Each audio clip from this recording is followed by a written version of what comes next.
ओम नमः शिवाय। सच्चे दरबार की जय। जय माता की। मित्रों, मेरा नाम युधिष्ठिर है और आपने हमारी अधिक मास पर पहली वीडियो जो है वो देखी है।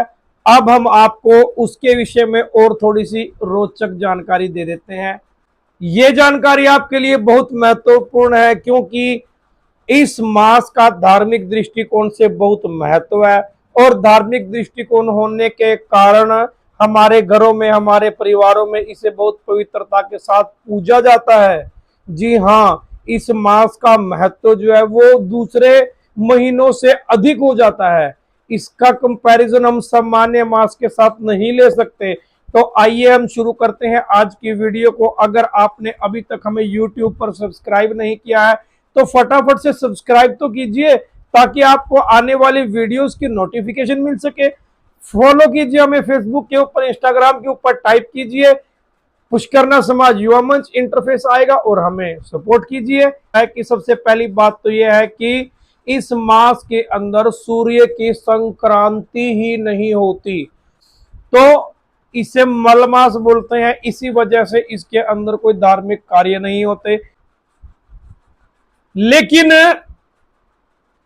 इसके बारे में एक और रोचक जानकारी यह है कि जैसे अब हम धार्मिक दृष्टिकोण से देखते हैं कि हर हिंदू पंचांग के कैलेंडर के हिसाब से देखते हैं कि हर मास के एक अधिष्ठ दाता देवता होते हैं।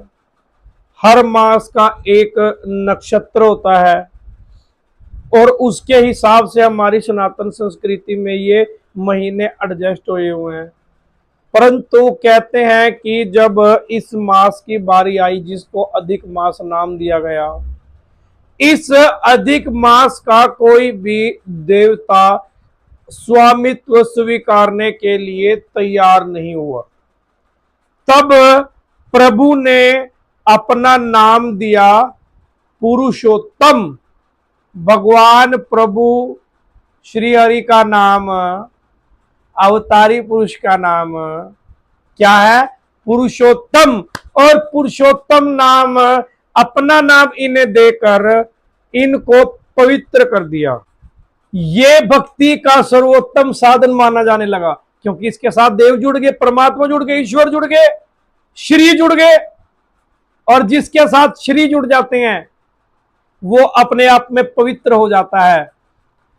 इस मास में आप नाम जप कीजिए, आप दान कीजिए, आप पुण्य के कार्य कीजिए, उनका कई हजार गुना फल मिलता है। जैसे नौका विहार, कमल तलाई, हिंडोले, खसके बंगले, फूल मंडली, आम मनोरथ, ऐसे मनोरथ क्यों किए जाते हैं? क्या आप ये जानते हैं?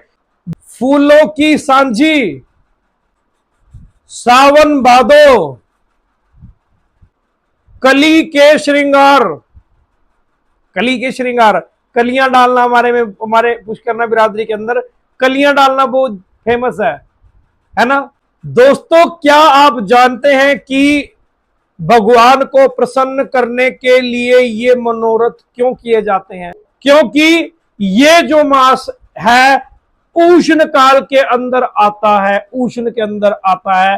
तो भगवान को शीतलता प्रदान करने के लिए, भगवान को निर्मलता प्रदान करने के लिए ये सभी मनोरथ किए जाते हैं। और इन मनोरथ का भाव से बहुत महत्व है। ये क्रियाएं जो हैं वो भगवान को ना सिर्फ प्रसन्न करने के लिए बल्कि उष्ण काल के अंदर उन्हें शीतलता प्रदान करने के लिए की जाती हैं। बहुत सारे विशेष मनोरथ किए जाते हैं इस मास के अंदर। ये सभी मनोरथ करने से देव प्रसन्न होते हैं, निर्मलता आती है, दैविकता का भाव बनता है। हम लोग जो है वो सात्विक भाव की तरफ जाते हैं। राजसी और तामसी से हम लोग दैविकता के साथ जुड़ते हैं। रोज डेली नियम से हम लोग किसी ना किसी बहाने से परमात्मा से लगातार जुड़े रहते हैं। सुबह शाम हम लोगों को कहा जाता है कि आप जाप कीजिए, पाठ कीजिए, पूजा कीजिए, दान कीजिए, तप कीजिए, जप कीजिए, ऐसा कहा जाता है।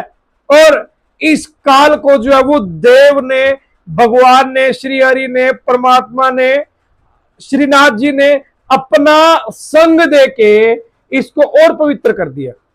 दोस्तों, क्या आप जानते हैं कि इस मास के अंदर पढ़ना अष्टकम, सहस्त्रनाम कौन से करने चाहिए? विशेष विशेष मास, विशेष देव, विशेष अष्टकम। क्या आप जानते हैं? अगर नहीं जानते, चलो आज हम आपको बताते हैं।